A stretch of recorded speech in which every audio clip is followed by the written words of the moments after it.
Hey everybody, welcome to another edition of The Bullet. My name is Paul Lathrop. I'm the Deputy Director of New Media for the Second Amendment Foundation. Joining me today, this makes, I have the wrong darn title up there. Let's change that, shall we? That looks much better. Joining me today, I believe this is 2 times in a week that we've had Craig on.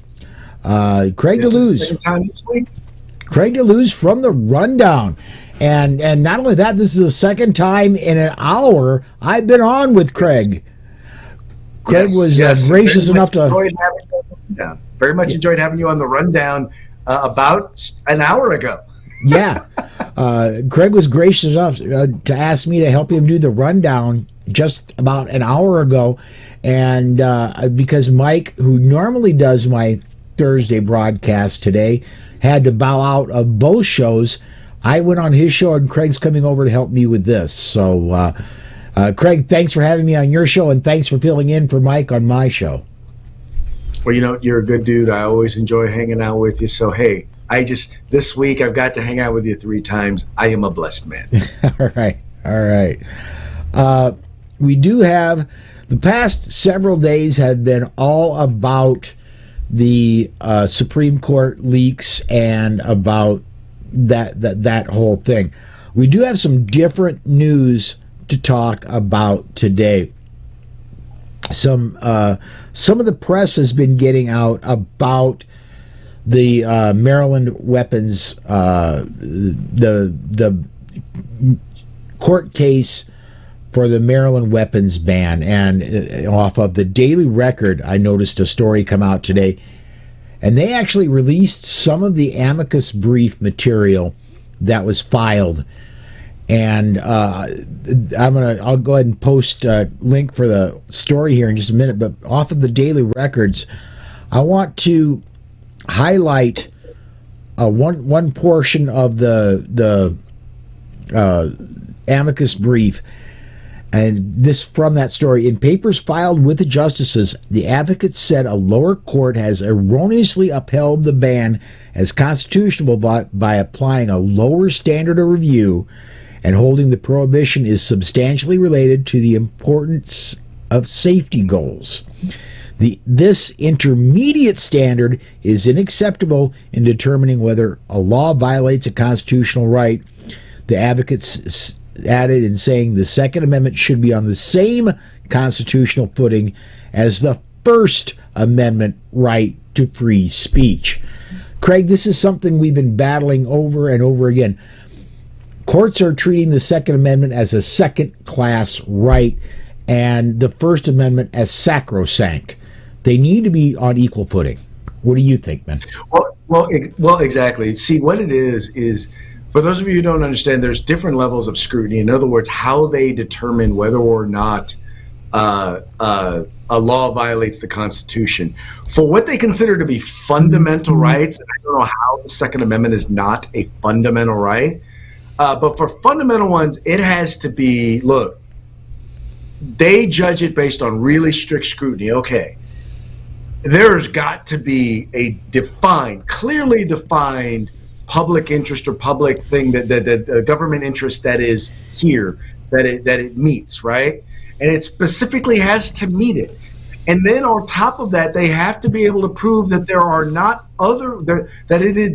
other less onerous ways in which the government could meet that goal or address that need other than violating a constitutional right. Now, then they have this thing called intermediate scrutiny where, okay, it's low.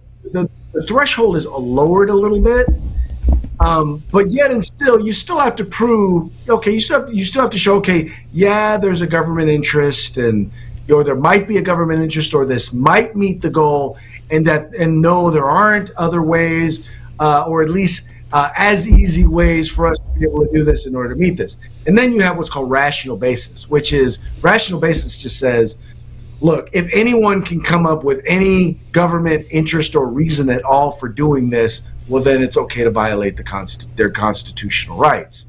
Now, for the longest time, they have measured and they have talked about, they've looked at these based on intermediate scrutiny, right? But it doesn't take long for one to look at it and realize they're not even using intermediate scrutiny. They say they're using intermediate scrutiny, but what they're really using is rational basis, because you've got a ton of Second Amendment issues that have been decided by district court judges or by appellate court judges. And the funny part is they've had instances where it wasn't the interest that they talked about, or the government need that they talked about, wasn't even mentioned by the defendant in the case. The judge just made it up out of his own head. Mm-hmm. So, yeah, no.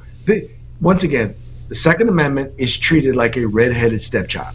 And they're like, well, yeah, I believe in the Second Amendment. The Second Amendment is fundamental, but no, it's either fundamental or it's not. And I don't see how the second constitutional amendment, the second list in the list of our Bill of Rights, I don't see how that's not fundamental. Yeah, we're in lockstep there. We had a discussion a little over an hour ago about lockstep. Charlie Chambers over on the Facebook side says, the SCOTUS leak is a terrorist attack on our country, in my opinion. We covered this on Tuesday a little bit. I honestly believe, Craig, we can recover from this, but we've got to find out how that leak happened, and we've got to make sure whoever leaked that, their next job entitles the phrase, do you want fries with that? Not only do they have to be away from the Supreme Court, they need to be out of the legal profession. I completely agree. There's no way they can be in the legal profession. You have undermined what is a fundamental process. As I stated on Tuesday, this is the first draft, and you normally first draft is you're going to throw all of them, you're going to sling all the mud on the wall, right?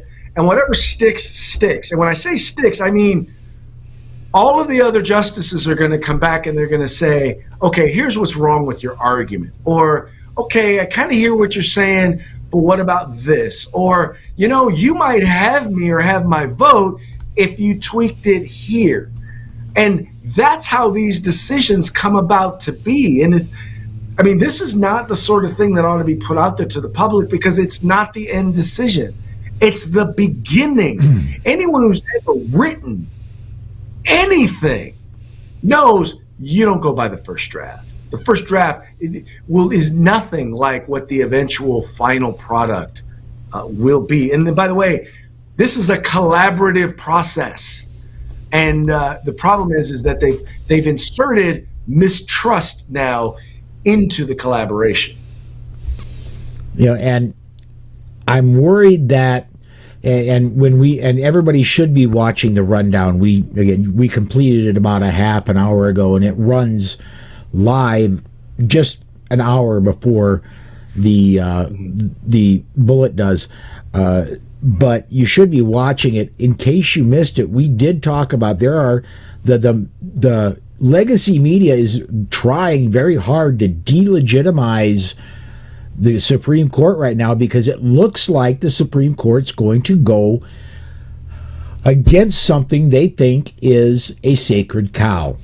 And they want to, I fully expect there to be calls to pack the court for 13, 15, 18 justices, it's got to be an odd number, 13, 15, 19 justices, to get it to the point where a liberal can appoint so many justices, it'll take 100 years to come back from it. Oh, yeah. And well, here's the thing. And I'm hoping we have the same sort of response from the left that we had when Roosevelt tried to do the same, talked about doing the same exact thing. Both liberal members on the court as well as liberals in the Senate were like, no, that is a bridge too far. Because now you're messing with, these are supposed to be co-equal branches of government, and now you're trying to destroy one of those branches of government just so that you can get what you want. Yeah, you're 100%. Speaking of the leaker, I think Charlie Chambers says, or the culprit has a federal retirement plan of 3 hots and a cot. #FedBen. There you go. I'm digging that one. I'm digging that one right there. Well, and if I'm remembering correctly, if you go into the federal system, there is no time for, or there is no, you don't, if you get a 10-year federal sentence, you don't serve 3 years and then you get out. You serve 10 years if you get a 10-year federal sentence. No, it ain't no joke. You get a 10-year federal sentence, you are doing the time. Nobody doubt it. All right. Next story I want to talk about, Craig. This is off of channel3000.com. And they almost go there. The title is Some New Yorkers Turning to Personal Protection Devices for Peace of Mind Amid Surge in Violent Crime. And the one quote I pulled out of this story, the gist of the story is look, things are getting more dangerous. There are people in New York that are taking steps to protect themselves. Out of the story, again, off of channel3000.com, pepper spray tops many lists for effective protection devices. In March, more than 500 people lined up for a giveaway in Chinatown to combat anti-Asian violence. Martial arts expert Dan Anderson agrees it can do the job. You don't have to be a master to use pepper spray. You just have to be able to point it and spray it in that vicinity, he said. Craig, both you and I know that sounds a lot like somebody who doesn't know what they're talking about shooting a shotgun. Well, exactly. No, you're 100% correct. And I don't care what personal protective device you are using, whether it is a firearm, whether it is a knife, whether it is a taser or a stun gun, or you're using pepper spray. It's important to get training from someone who knows and understands how to effectively use it, right? Because if you do not, you wind up potentially harming yourself, or at the same time, not doing what it is that you intend to do, which is either slow down or stop the threat. So it's important to get that sort of training before you employ anything like that. I don't know how to say it, because it's just not that easy, especially in a situation where it's happening quick, the adrenaline is flowing, and you've got to you don't even really have time to think. You literally have only time to react. And if you have not trained yourself, difference between teaching and training. Training is to impart knowledge. Or teaching is to impart knowledge. Training is to make that knowledge instinctual. Mm-hmm. But it's got instinct in terms of how you utilize that personal protective device, no matter what it is. Yeah, it's you can buy a piano and it can be in your house. That does not make you a pianist. It does not make you a musician. Well, exactly. I can tell you, okay, if you're going to play this song, you press this key, then that key, then this key, then that key, then that key, then that key, then this key, then that key, then that key, then that key. That doesn't mean you know how to play the song. Yeah, exactly. And what's the old adage? It takes 10,000 repetitions to make you proficient. Right. It's hard to do. It's hard to do that with a firearm, and it can be rather expensive with ammunition prices these days.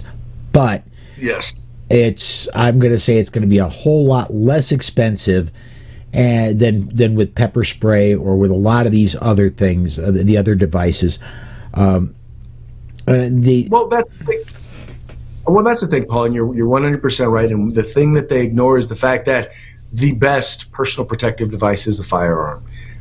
It is the great equalizer, and the very fact that people do not have the ability.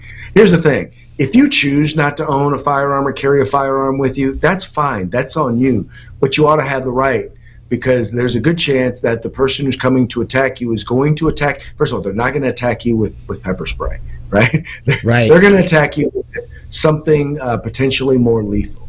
And if you do not have the ability or the capability of meeting force with force, then you are at risk.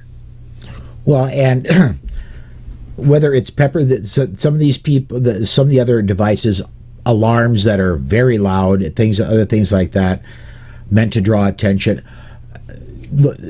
You need to make the person want to stop what they're doing and want to stop what they're doing right away. Pepper spray may or may not do that. Depends on how much alcohol or other mood-altering substances are ingested in the person attacking you. Sometimes that degrades the person's ability to pick that stuff up. So, are those things effective? Susan carries palm pepper spray. I think it's a wonderful thing. I think and she's had training for it. I think it's wonderful. I think it's a great other option she has. I'm glad it's not the only option she has. Right. There you go. Exactly. Obviously, we want, if we can stop a threat in a less than lethal manner, we want to be able to do so.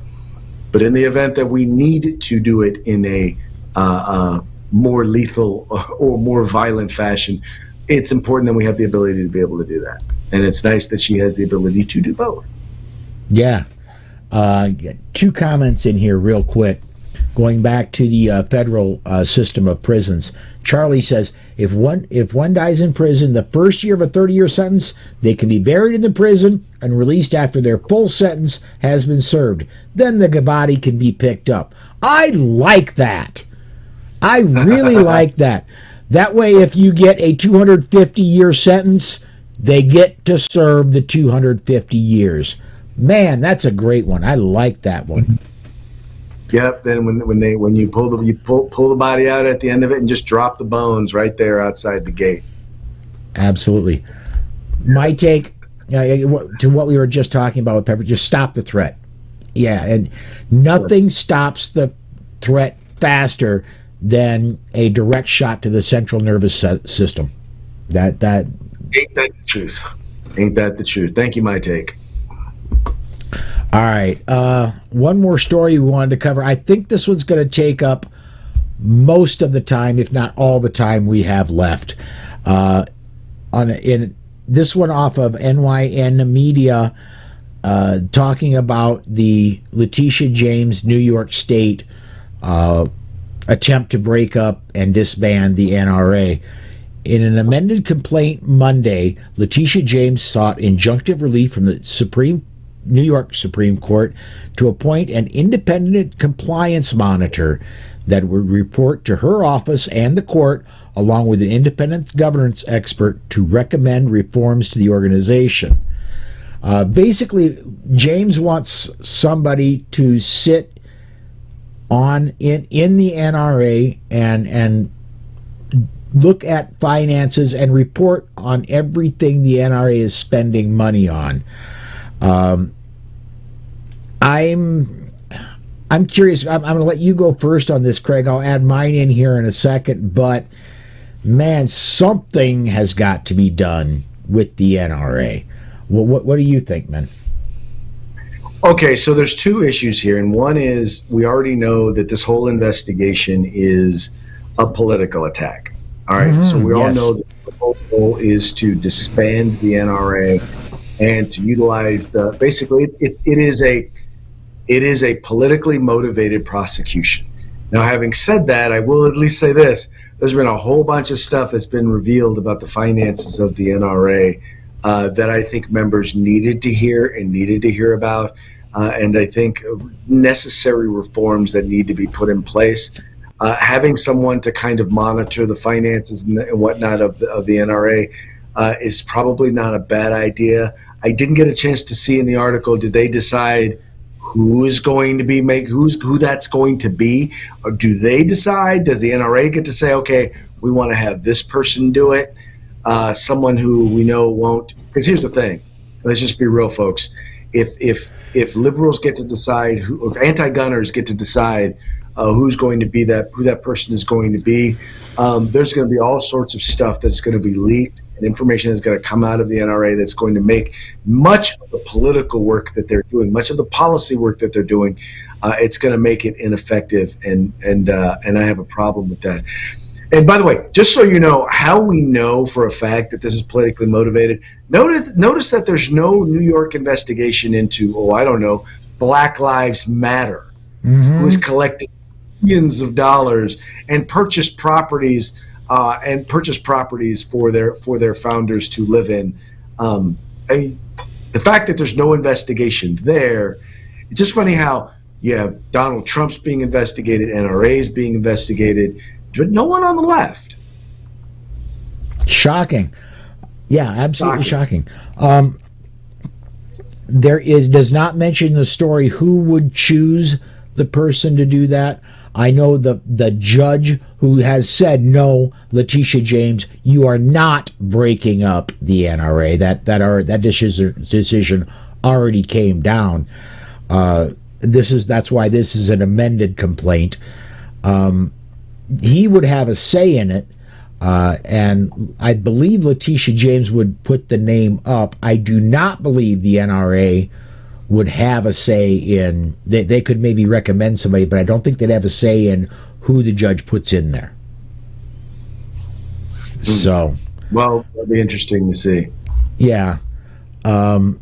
Yeah, and I'm with you. The whole thing started with the ACMAC and NRA split up, and that I compare that to a messy divorce, and all the dirty laundry came out then on both sides, and it's unfortunate, but it happened, and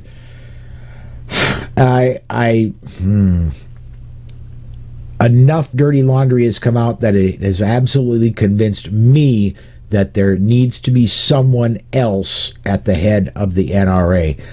Well, nobody can raise money like Wayne LaPierre does. Well, how's he doing lately? How are the NRA's coffers? Didn't they recently file for bankruptcy? Yeah. So, well, but also just once again, the name, you're going to have a lot of people who are going to have a really hard time giving money as long as Wayne LaPierre is running things. And just, there's no way with all of the reports of all of the financial things that have come out and that people are just going to feel comfortable giving them money. There are people who will feel comfortable giving them money. Just there are a lot of people who were giving the money who will not feel comfortable. Yeah. Patrick Collins over on the Facebook side says the NRA has been one of the strongest proponents for the 2A world. However, we all know and recognize the issues in how the group is ran. Well, and like you said, Craig, I've said this before, and they eventually stopped calling me, and I've told them before, when you replace Wayne LaPierre, call me back. I will gladly continue contributing. I'm a life member. I'm not giving up my life membership, but I'm not continuing my financial support until there are changes made.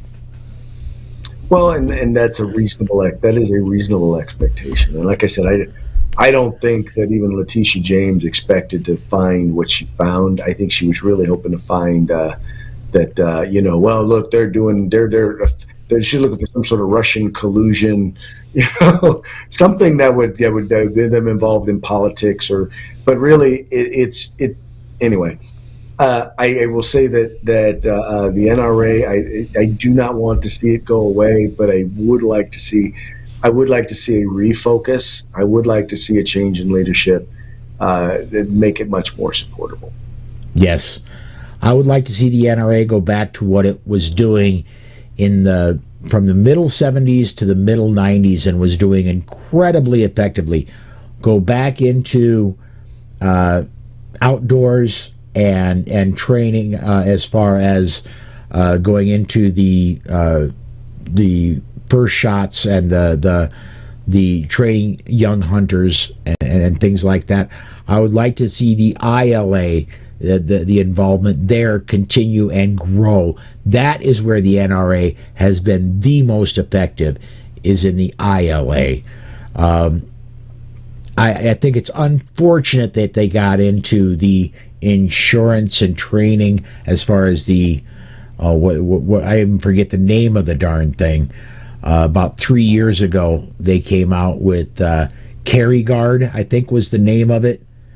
That absolutely fell on its face. And for goodness sakes, what has the NRA got to do with wine? Let's stop this nonsense. Concentrate on our rights. Nope, completely agree with you, sir. You get no disagreement from me. All right. Get this one. My take again on YouTube site. I was paid up for 5 years. Told them I'll also, when Wayne is gone, I'll be back. My take. I would if you're a 5-year member, I would strongly urge you to stay on at least annually at the minimum level, so you can continue to vote for board members. That will help. No, I completely agree, because the only way you're going to change the leadership, I'm like this. It's, if you're there and you've already paid up, play a role to the degree that you can in the change of leadership. Mm-hmm. It's a lot, by the way, hard to change an organization from the outside. So if you have the money and if you've already got the money there and then you're already paid up, be an active member, play an active role. If you decide you want to do so you want to make a statement by not giving them your money, make sure at the very least, if you're going to do that, make sure they know you're not giving them your money, for a specific reason, just like Paul did. Yeah.